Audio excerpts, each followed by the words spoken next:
Shalom, saudara yang dikasihi Tuhan Yesus Kristus. Selamat pagi, salam sejahtera buat saudara semua dimanapun saudara berada.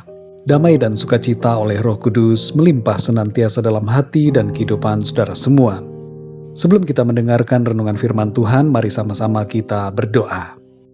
Bapa kami yang di sorga, Bapa di dalam nama Tuhan Yesus Kristus, kami mengucap syukur Tuhan untuk perlindungan dan penyertaan Tuhan di sepanjang malam hingga pagi hari ini. Kami bersyukur untuk kesehatan dan kekuatan yang Tuhan berikan kepada kami.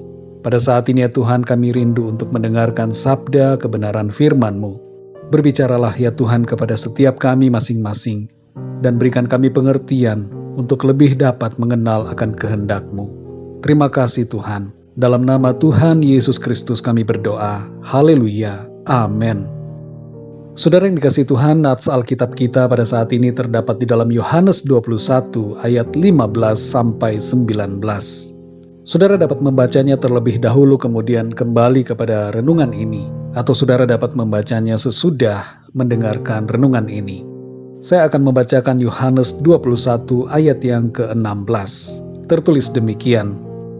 Kata Yesus pula kepadanya untuk kedua kalinya, Simon, anak Yohanes, apakah engkau mengasihi aku? Jawab Petrus kepadanya, benar Tuhan, engkau tahu bahwa aku mengasihi engkau. Kata Yesus kepadanya, gembalakanlah domba-dombaku.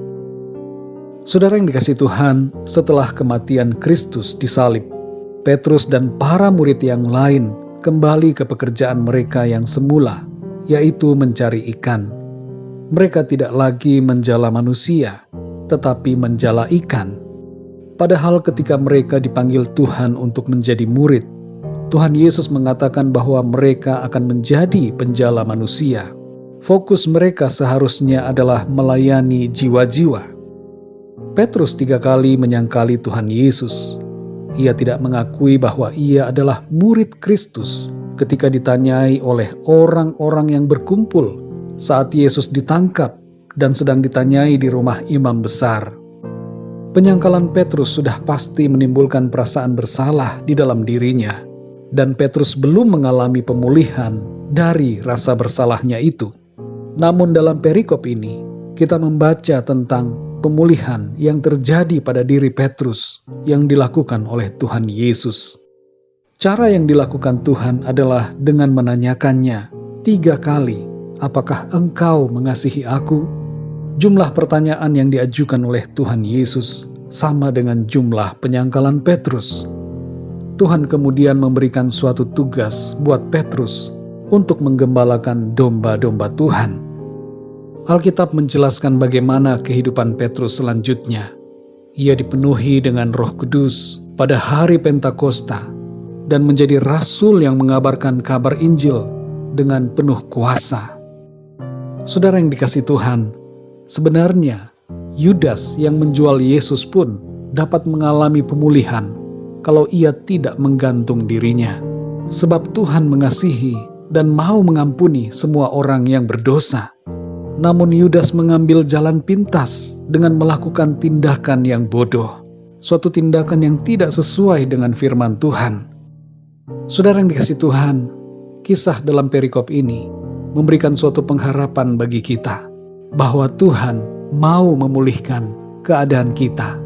Yang tadinya kita adalah pribadi yang menjauhi Tuhan, menyangkali Tuhan, ataupun berkhianat kepada Tuhan, menjadi pribadi yang sungguh-sungguh mengasihi dan melayani Tuhan. Mari kita renungkan sejenak saudara, di sepanjang tahun 2020 ini, berapa kali kita menyangkali Tuhan? Berapa kali kita menjual Tuhan Yesus? Berapa kali kita tidak mengakui Yesus sebagai Tuhan kita? Mungkin tidak dengan perkataan, tapi kita menyangkali Tuhan dengan sikap perbuatan kita. Kita mengkhianati Tuhan dengan melakukan berbagai dosa. Kita menyangkali Tuhan dengan tidak hidup seturut dengan kehendak-Nya. Ada banyak bentuk penyangkalan kepada Tuhan Yesus. Penyangkalan bukan hanya lewat mulut saudara, tapi penyangkalan yang utama ada di dalam hati.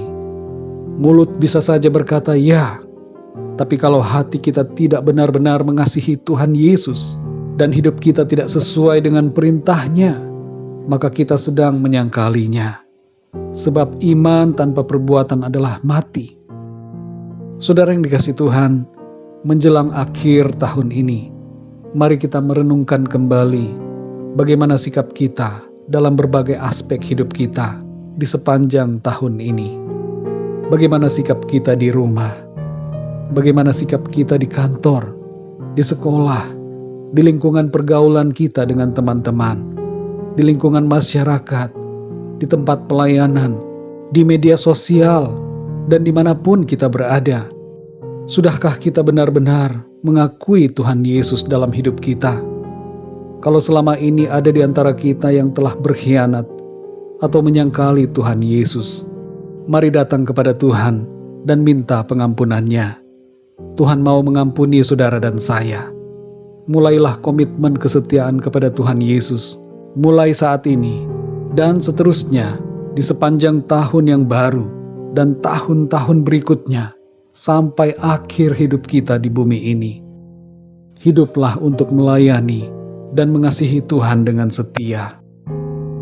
Saudara yang terkasih, Tuhan Yesus mengasihi saudara dan saya dan mau memulihkan hubungan kita dengannya kembali. Terimalah kasih dan pemulihan dari Tuhan Yesus pada saat ini. Mari kita berdoa saudara.